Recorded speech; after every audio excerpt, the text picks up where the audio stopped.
नमस्कार, मैं रिया और आप देख रहे हैं डॉक्टर साहब। आज के इस वीडियो में हमारे साथ मौजूद है बिहार की जानी मानी फिजिशियन डॉक्टर राजीव रंजन। तो डॉक्टर साहब, सबसे पहले आपको बहुत बहुत स्वागत है। धन्यवाद रिया जी।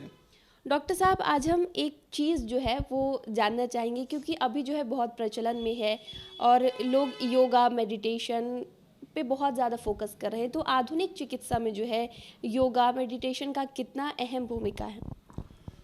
देखिए रिया जी, ऐसा है कि जब हम पोस्ट ग्रेजुएशन कर रहे थे मेडिसिन में, तो उस समय बहुत ज़्यादा साइकोसोमेटिक इलनेसेस पर ध्यान नहीं था हमारा। हम लोग हमेशा करते थे जो बीमारी आया उसका दवाई चला, बीमारी का इलाज हुआ।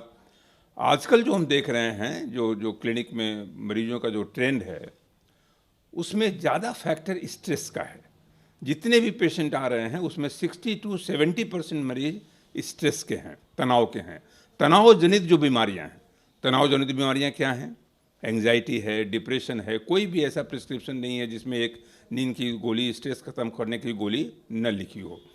तो ये जो तनाव की जो प्रक्रिया है, जो बीमारी को जन्म दे रही है, उस तनाव की वजह से आपको डायबिटीज हो रहा है, ब्लड प्रेशर हो रहा है, हार्ट की बीमारी हो रही है, डिप्रेशन हो रहा है, एंग्जाइटी हो रहा है और दिमाग में आपका उथल पुथल भूचाल मचा हुआ है।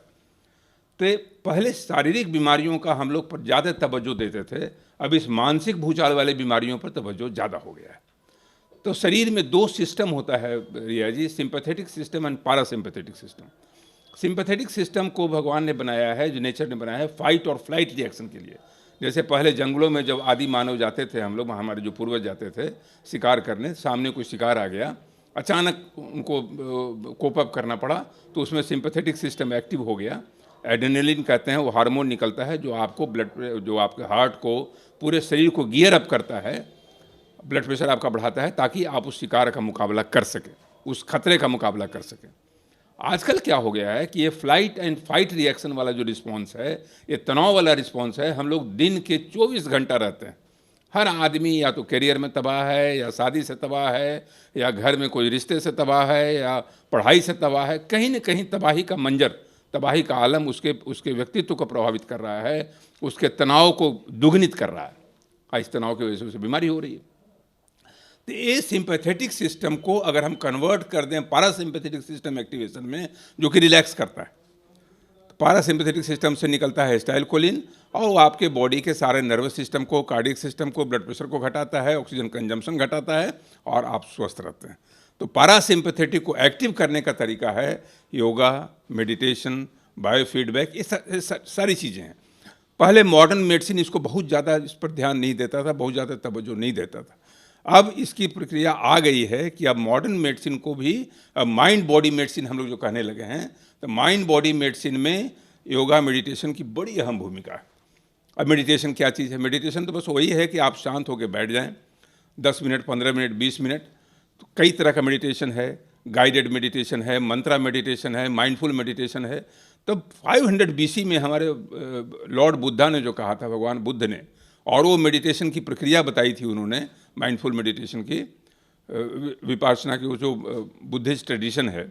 आप सोचिए कि आज हम उसी फेज में आ गए हैं 21st सेंचुरी में, जो 6th सेंचुरी में लॉर्ड बुद्धा ने, भगवान बुद्ध ने जो बात कही थी कि तनाव ही सारे डिजॉर्डर्स का मूलभूत स्रोत है, और इस तनाव से बचने का तरीका है ध्यान लगाना। तो ध्यान में उस हिमालय की कंदरा में लगते हुए ध्यान पर मैं बात नहीं कर रहा हूँ। आपको सन्यासी होने की ज़रूरत नहीं है।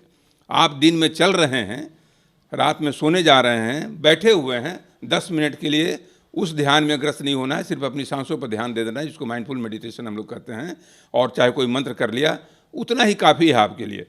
तो ये मेडिटेशन मॉडर्न मेडिसिन में भी हम लोग आजकल इसको बहुत ज़्यादा प्रमोट करने की कोशिश करते हैं कि एलोपैथी की दवाइयाँ तो खाइए ही, साथ साथ ये सप्लीमेंट्री मेडिसिन कीजिएगा, कुछ योगा कीजिए, शवासन कीजिए। जैसे पाया गया है कि शवासन करने से, भुजंगासन करने से, मयूरासन करने से आपका डायबिटीज़ लेवल भी कंट्रोल रहता है। तो इन आसनों का रोल है, प्राणायाम का रोल है, अनुलोम विलोम आप कर सकते हैं, सांस, जो लंबा सांस लेना, लंबा सांस छोड़ना, उससे पैरासिम्पैथेटिक सिस्टम एक्टिव होता है, जो मैं पैरासिम्पैथेटिक की बात कर रहा था। तो पैरासिम्पैथेटिक एक्टिव होगा, ब्लड प्रेशर घटेगा, आपका डायबिटीज़ का, ब्लड शुगर का लेवल घटेगा, आप एक अच्छे इंसान के रूप में परिवर्तित नजर आएंगे। तो अगर इंसानियत को बिल्कुल बरकरार रखना है रिया जी, एक स्वस्थ इंसानियत को बरकरार रखना है, तो आपको माइंड बॉडी दोनों पर विशेष ध्यान देना होगा और दवाइयों के साथ-साथ योगा और मेडिटेशन को भी समाहित करना होगा। तो शुक्रिया डॉक्टर साहब जो आपने बताया, इतनी अहम जानकारी जो आपने हमारे साथ साझा की है उसके लिए बहुत-बहुत धन्यवाद। धन्यवाद रिया जी। तो आप डॉक्टर राजीव रंजन को सुनाई थी जिन्होंने हमारे साथ साझा किया कि एक इंसान को कितना ज़रूरी है योगा करना, मेडिटेशन करना और ये हम कब कर सकते हैं और इसको करने से हमें क्या लाभ मिलने वाला है। तमाम जानकारी डॉक्टर साहब ने हमारे साथ साझा की है। इस विषय में आप क्या सोचते हैं, हमें कमेंट कर ज़रूर बताएं। चैनल को सब्सक्राइब कर ले, फेसबुक पेज को लाइक कर ले। वीडियो देखने के लिए आपका शुक्रिया।